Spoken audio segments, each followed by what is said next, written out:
ઘણી બધી પત્નીઓના પતિ એવા હોય છે અમુક કે એમનો મોબાઈલ એમની ઘરવાળીને અડવા ના દેતા હોય. બોલો એવું બાફેલું હોય છે ને મોબાઈલમાં, પત્નીને અડવા જ ના દે. જોઈ જાય કઈ અંદર કઈ નીકળી જાય ડખો થાય.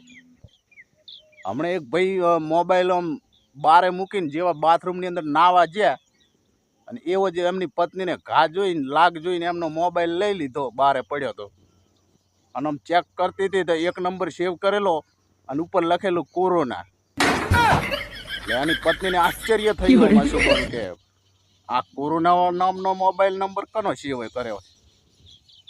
એટલે એને તો રિંગ કરી એ નંબર ઉપર કોરોના લખેલું હતું એના ઉપર. તો એની પત્નીના હાથમાં એની પત્નીનો જે મોબાઈલ હતો ને એ જ મોબાઈલમાં રિંગ વાગી. બોલો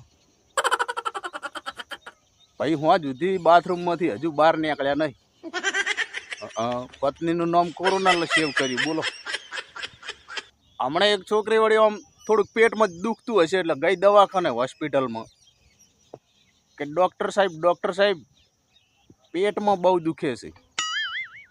ડૉક્ટર સાહેબ કે એવું રાતના શું ખાધું હતું તમે? Actually burger, pizza, French fries એવું ખાધું હતું. ડૉક્ટર કે જો વાયડીની ના થઈશ, જે હોય હાસ્યું કહી દે, આ ફેસબુક નથી. તો કે એકચ્યુઅલી ગલકાનું શાક ને બપોરની વાસી રોટલી ખાધી હતી. સાહેબ કે તાર વાસી બધું ખોય એટલે પછી પેટમાં ના દુખે, તાર શું ભોડામાં દુખે? ઓય હમણાં તો એક બજારોની અંદર હું હમણાં જાતો હતો, આમ થોડોક કામથી ગયેલો હતો એટલે બજારની અંદર જાતો હતો. તે તમે જુઓ તો એક બિચારા ભાઈને એક શેઠ બહુ મારે, તમે જુઓ તો. એટલે મારી નજર પડી જ મૂકું, શેઠ રહેવા દો બિચારાને, કેમ મારો છો? રહેવા દો, છોડી દો. શેઠ કે યાર શું કરું, મને 2 વર્ષથી છેતરી અને મારી જોડેથી પૈસા લઈ જાય છે અઠવાડિયે ને અઠવાડિયે. મૂકું એમ મને એમ કહે છે કે મારી પત્ની હોસ્પિટલમાં છે એટલે મને દયા આવે છે ને હું પૈસા આપી દઉં છું. તો મેં કીધું શેઠ તો મારો છો શું કેમ બિચારાને? તમે તો બહુ સારું કામ કર્યું ને, બિચારાને હોસ્પિટલમાં એની પત્ની હોય અને તમે પૈસા આપ્યા એટલે સારું કહેવાય ને. તો કે એવું નથી યાર, તમે હોભળો પૂરી વાત. મૂકું બોલો ને. હું કાલે કે મારે થોડીક તબિયત બગડી એટલે હોસ્પિટલમાં ગયો અને ત્યાં જઈને મેં જોયું તો આની પત્ની તો નર્સ હતી અને એ જ મને ઇન્જેક્શન લગાવવા આવી. બોલો તો પછી પત્ની નર્સ હોય તો હોસ્પિટલમાં જ હોય ને, ફેક્ટરીમાં થોડી હોય. મેં પછી બીજી છોડી. બોલો આવી ક્ષેત્રે છે તું સાલા. મારી પત્નીને શું હુજ્યું હમણાં જ મને કે હોભળો છે? મૂકો હા આ મારું બેટું કે આ જોતા કે આમ 10-15 વર્ષ થઈ ગયા આપણા લગ્ન કર્યા. એટલે મેં કીધું કે તને તો એવું લાગે કે જોતા થઈ ગયા અને મને તો એમ છે કે હોભળતા 15 વર્ષ ગયા. તારું આખી જિંદગી 15 વર્ષથી હોભળ કરું રહો અને હજુ એ શીખર કેટલું હોભળવાનું છે.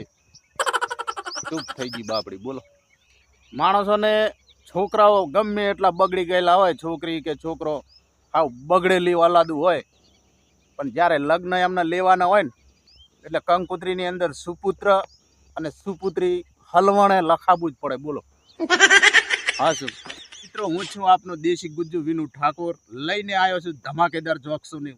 મજા કરાવું, મનોરંજન કરાવું અને આનંદ કરી દઉં. તો મિત્રો વિડીયો પૂરો જોજો, બહુ આનંદ થશે ને મજા આવશે. આગળ નવા જોક્સો લઈને આવ્યો છું, સાંભળજો પૂરેપૂરા, મજા આવશે. અને જોરદાર જોક્સો લઈને આવ્યો છું, ખરેખર મજા આવશે, સાંભળજો. વિડીયાને થાય તો એક લાઈક કરી દેજો અને ચેનલને સબસ્ક્રાઈબ કરી દેજો. તો આગળ શરૂઆત કરી દઉં નવા જોક્સો. મિત્રો માણસનો જ્યારે ઘમંડ અને પેટ આ બે વધી જાય ને એટલે એ માણસ ચાહીને પણ કોઈને એના ગળે નથી લગાવી શકતા. બોલો હા તમે જુઓ, લીંબુના રસનું 1 ટેપું 1000 લીટર દૂધને બરબાદ કરી નાખે અને માણસનો અહંકાર હારા સંબંધોને બરબાદ કરી નાખે.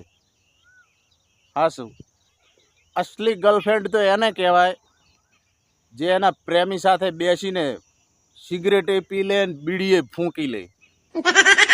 બાકી પીઝા ને પકોડી તો બધી ખાતી જ હોય, હકીકત થઈ જાય. હા નાનકડો રસ્તો હોય, આટલેથી આટલે જવાનું હોય, અને તોય આપણને એટલો બધો લોબો લાગે ને, કારણ કે આપણી સંગાથે કોઈ હોય ના ને ત્યારે. અને પણ ગમે એટલો લોબો રસ્તો હોય ને, અને જો કૂતરું ચેડે ધોળે મોહે પડે તો એ રસ્તો બસ હાવ ટૂંકો લાગે હો. 2 મિનિટમાં પહોંચી ગયો, કારણ કે ચેડે બાપુ પજે ના આવતું હોય. હમણાં તમે જુઓ તો કોર્ટની અંદર એક પત્નીના પતિને જજ સાહેબે કીધું કે સાલા તે તારી પત્નીને 10 વર્ષથી ડરાવી ધમકાવીને વશમાં રાખી છે. તો ઓલો મુજરીમ કે જજ સાહેબ એમાં એવું છે કે, અને વશમાંથી જજ સાહેબ પાછા બોલ્યા કે સાલા સફાઈ નથી સાંભળવી, વશમાં કેવી રીતે રાખીને એ મને શીખડાઈને માર ભાઈ. જીવનમાં આટલી બધી સંપત્તિનું શું કરશો? મરી જશો ને તો બધું વાંય જ પડ્યું રહેવાનું. અને આવું આપણને શીખડાવવા વાળા પંડિતો એક કથાના 2 લાખ રૂપિયા લઈને જતા રહે. બોલો એનું શું કરશે? એક વખત બટાકાના લગ્ન કુબી હારે થઈ ગયા, એટલે સુહાગ રાતના બીજા દિવસે બટાકું તો થાચું પાછું જેહ જેવું મોઢું કરીને ઘરની બહાર નીકળ્યું. અને અહીંયા મિત્રો હાજર જ હતા. જેવું મિત્રો જોડે આવ્યું કે ઓહો કેવી રહી સુહાગ રાત તમારી? બટાકું કે પૂછશો જ નહીં મિત્રો, મારું બેટું ઘૂંઘટ ઉગાડતા ઉગાડતા જ દાડો ઉજી ગયો. બોલો આ પત્નીઓ ભલે અહીંયાના ધણિયાને ડરાવી ધમકાવીને રાખતી હોય, પણ એમની સહેલીઓ જોડે બેનપણીઓ જોડે કેવી વાતો કરે ખબર? અલી એ અહીંયાને ખબર પડશે ને તો મને કાશી ને કાશી ખાઈ જશે. આવી હાવ જુઠ્ઠીના પેટની. બોલો આ અંગ્રેજો મારા ઓળખ્યા, એવો સોરી શબ્દ આપીને ગયા છે ને વાત જવા દો. ગમે એવો ઝઘડો થયો હોય ને માણસ એમ કહી દે ને કે સોરી, તો ઝઘડો પતી જાય. અને ડોક્ટર એમ કહી દે ને કે સોરી, તો માણસ પતી જાય. બોલો પૂરો. બસ ડોક્ટર કે સોરી, હું એમને બચાવી ના શક્યો. હવ ટાટા બાય બાય આવજો. હમણાં એક ગરીબ માણસ બિચારો બીમાર થયો એટલે ગયો દવાખાને.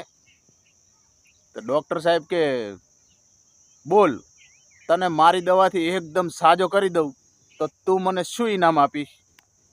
પેલો ભાઈ કે સાહેબ હું હાવ ગરીબ છું અને સ્મશાનની અંદર લાકડા ગોઠવવાનું કામ કરું છું, એવું હશે તમારો ફ્રીમાં ગોઠવી આપીશ.